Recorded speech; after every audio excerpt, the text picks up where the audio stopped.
Frères et sœurs, que la grâce et la paix de Dieu notre Père et de notre Seigneur Jésus-Christ soient notre partage au quotidien. Père, comme nous le révèle David dans le psaume 119, au verset 160, le fondement de ta parole est la vérité, et toutes les lois de ta justice sont éternelles. Fais-nous demeurer dans les lois de ta justice et remplis-nous chaque jour de ta parole qui est fondée sur la vérité. Frères et sœurs, l'amour de Dieu est inconditionnel. Lorsqu'Adam a péché, Dieu n'a pas renoncé à son amour pour l'homme, pour sa créature. Et cela a été manifesté et démontré au travers des alliances. La première alliance d'abord, au sein de laquelle, quand bien même le peuple demeurait rebelle, désobéissant à Dieu, Dieu n'a jamais renoncé à ce que l'amour soit établi comme élément principal de la relation entre Dieu et sa créature, Israël, qu'il a appelé « mon fils » dans le livre d'Osée. Osée 11, il dit « J'ai fait sortir mon fils d'Égypte ». Dans le Nouveau Testament, dans la Nouvelle Alliance, l'Alliance en Jésus-Christ, Dieu va continuer à manifester sa volonté de voir l'amour être l'élément essentiel de la relation entre Dieu et l'homme. Et il va même aller plus loin. Par son Saint-Esprit, il va passer par l'apôtre Paul pour nous révéler le mystère de cet amour-là. Pour rappel, dans 1 Corinthiens 13, chose qui n'avait jamais été faite auparavant, Dieu va révéler par son Saint-Esprit à l'apôtre Paul, afin que nous en soyons tous instruits. Il va révéler que l'amour est patient, plein de bonté, qu'il ne fait rien de malhonnête, que l'amour se réjouit de la vérité et ne se réjouit point de l'injustice, que l'amour excuse tout, qu'il espère tout, qu'il supporte tout et surtout qu'il ne périt jamais. La nouvelle alliance établie en Jésus-Christ, comme l'ancienne, a pour fondement l'amour. Dans Jean 3, au verset 16 et 17, il est écrit que car Dieu a tant aimé le monde qu'il a donné son Fils, le Seigneur Jésus-Christ, afin que quiconque croit en lui ne périsse point, mais qu'il ait la vie éternelle. Au verset 17, il est écrit « Dieu n'a point envoyé son Fils afin que le monde soit jugé, mais il a envoyé son Fils afin que le monde soit sauvé par lui. » Le fondement de la nouvelle alliance est l'amour de Dieu. Et Dieu souhaite établir l'amour comme élément essentiel, fondamental de sa relation avec sa créature. C'est pour ça que dans Jean 14, comme il l'avait dit au peuple juif dans Deutéronome 10, dans Jean 14, il va dire « Celui qui m'aime, c'est celui qui garde mes commandements et qui les met en pratique. Celui-là même, il sera aimé de mon Père. Je l'aimerai, je viendrai à lui et je me ferai connaître à lui. » Alléluia. Dieu continue à ce jour, depuis qu'Adam a péché, jusqu'aujourd'hui, jour où nous écoutons, où nous partageons ces passages. Dieu continue à manifester sa volonté de rétablir l'amour comme élément essentiel, principal, fondamental de la relation entre lui et entre nous et lui. Et j'aimerais faire une petite parenthèse ici. La nouvelle alliance est une alliance en vue de notre salut. C'est ce que nous dit Jean 3, les versets 16 et 17. Dieu a fait venir son Fils afin que le monde ne soit pas jugé, mais soit sauvé par lui. Et le seul instrument dont Dieu dispose et que Dieu a mis à notre disposition pour notre salut, frères et sœurs, c'est l'évangile, révélé, manifesté par Jésus-Christ, que son nom, qu'il soit confessé dans nos vies et que son nom soit glorifié dans nos vies, par nos vies et pour nos vies. Frères et sœurs, j'ouvre ici une petite parenthèse. Le seul instrument aux mains de Dieu et à notre disposition pour notre salut, c'est l'Évangile. Il n'y en a point d'autre. Romains 1, verset 16. Paul parle dans une épître, une lettre aux Romains. Paul écrit « Je n'ai point honte de l'Évangile. C'est une puissance de Dieu pour le salut de quiconque croit. » Le même Paul, dans Éphésiens 1, des versets 2, 13 et 14, dit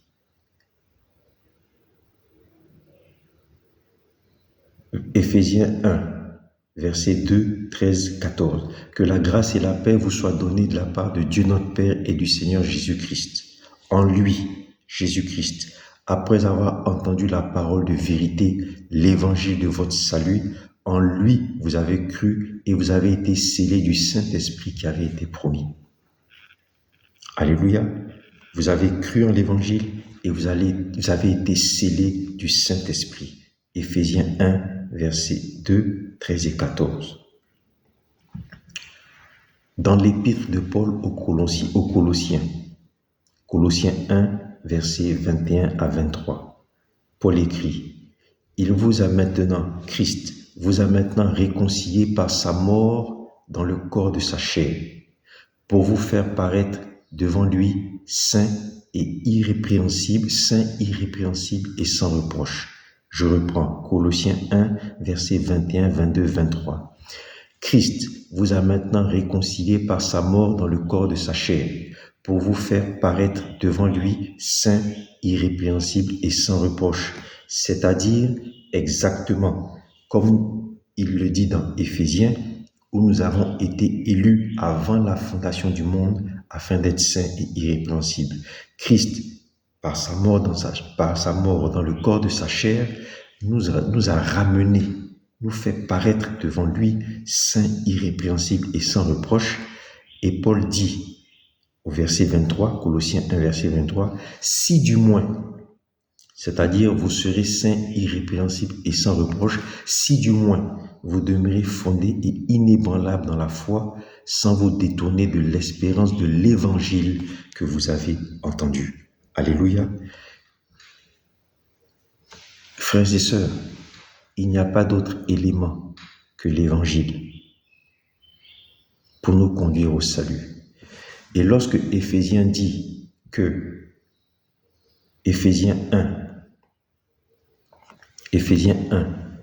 verset 13, dit « En lui, en l'évangile, vous avez cru, vous avez été scellés du Saint-Esprit qui avait été promis. » Le Saint-Esprit est l'enseignant, le conseiller, le seul et l'unique qui peut nous amener à la compréhension du mystère de cet évangile en vue de notre salut.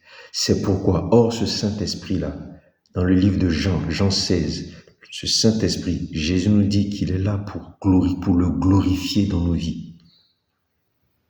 Jésus dit que le Saint-Esprit est là pour le glorifier. Donc le Saint-Esprit est donné lorsque nous sommes scellés et que nous avons cru dans l'évangile que Jésus-Christ nous a donné. Alléluia, que l'évangile de Christ soit confessé, glorifié et manifesté dans nos vies. Alléluia. Dans le livre de Jean 6, Jésus parle.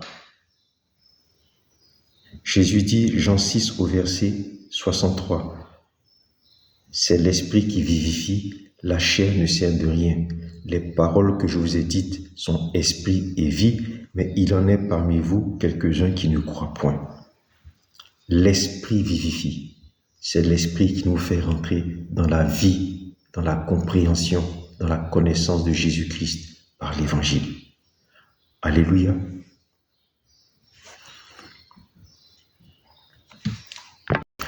Nous continuons. À travers la nouvelle alliance, l'alliance éternelle et perpétuelle, Dieu a continué à manifester et à démontrer son amour inconditionnel pour nous, en nous faisant venir par Jésus-Christ l'évangile de notre salut, l'évangile par lequel nous allons être restaurés dans notre sainteté, redevenir saints et irrépréhensibles.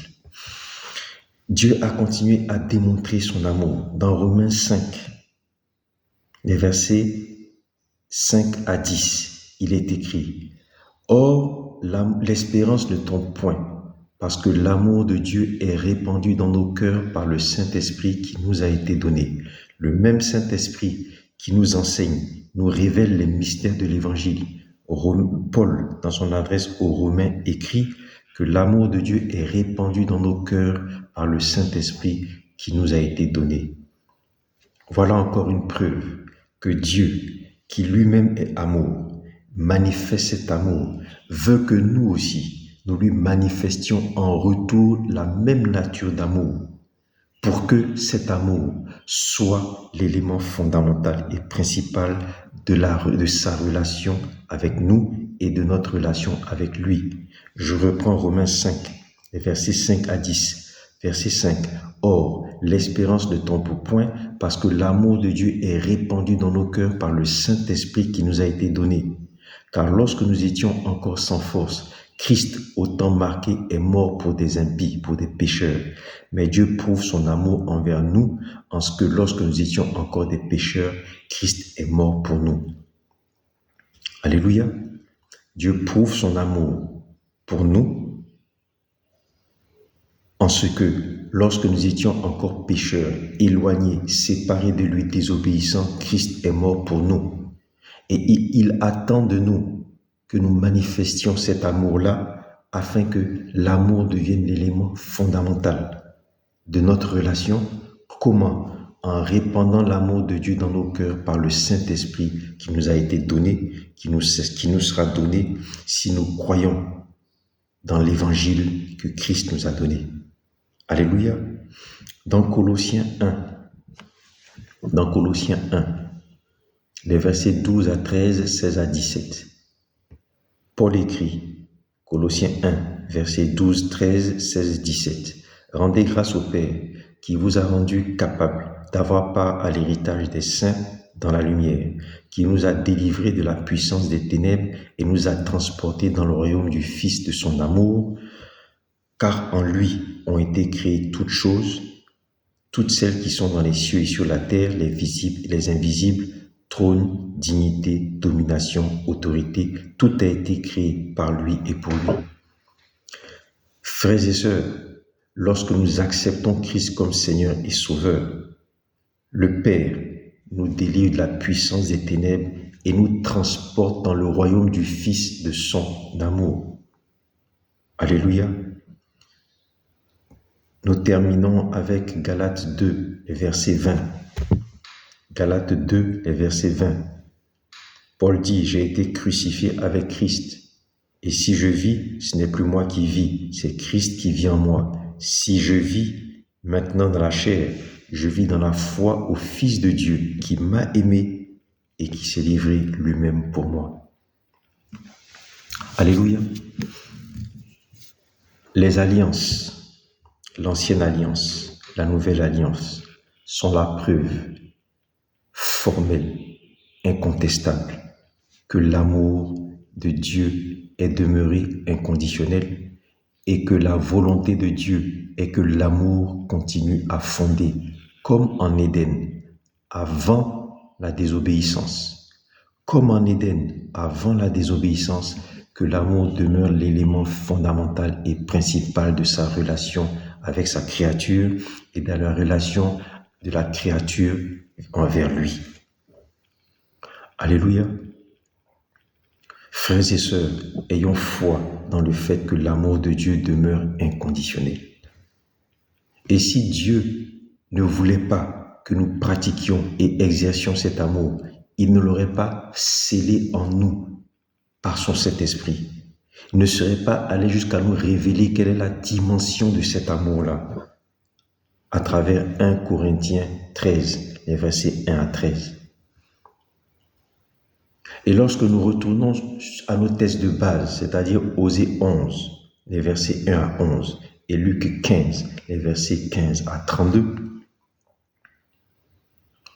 nous voyons que cette volonté de maintenir la fidélité à cet amour, de maintenir cet amour de façon inconditionnelle comme élément fondamental de notre relation est manifesté. Dans Osée 11, les versets 3 à 4, Dieu dit, « Je les ai tirés avec des cordeaux d'humanité, avec des liens d'amour. J'ai été pour eux comme celui qui aurait enlevé la bride de leur mâchoire. » Alléluia. Osée 11, versets 10 à 11. Dieu dit, « Ils marcheront après l'Éternel, et du pays d'Assyrie, comme une colombe, je les ferai habiter dans leur maison. » Dans Luc 15, les versets 22, 23 et 24, Dieu, à travers le comportement, l'attitude du Père vis-à-vis du Fils qui était parti et qui revient, Dieu, à travers l'attitude du Père, manifeste comment son amour demeure pour nous. Luc 15, versets 22 à 24. Le Père dit à ses serviteurs, « Apportez vite la plus belle robe et l'en revêtez. Mettez-lui un anneau au doigt et des souliers aux pieds. Amenez le veau gras et tuez-le. Mangeons et réjouissons-nous. » Frères et sœurs, l'amour est un élément extraordinaire et puissant, en dehors duquel Dieu ne conçoit pas sa relation avec nous.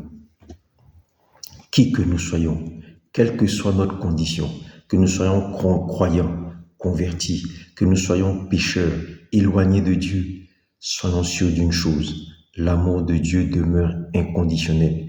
Et tant que le jour du Seigneur ne sera pas arrivé, le jour du jugement, tant que le jour du retour de notre glorieux Seigneur ne sera pas arrivé, l'amour demeurera la volonté de Dieu. L'amour demeurera l'élément central de la relation de Dieu envers nous. L'amour demeurera au cœur de la relation entre Dieu et nous. Que notre Seigneur Jésus-Christ soit confessé dans nos vies. Que notre Seigneur Jésus-Christ soit notre Seigneur et Sauveur. Que nous croyons en lui, que nous croyons en son évangile et que le Saint-Esprit soit scellé en nous afin de nous amener chaque jour à connaître, à comprendre et à croire davantage en cet évangile, et que ce Saint-Esprit fonde en nous l'amour de Dieu. Que la grâce et la paix de Dieu notre Père et de notre Seigneur Jésus-Christ soient notre partage au quotidien.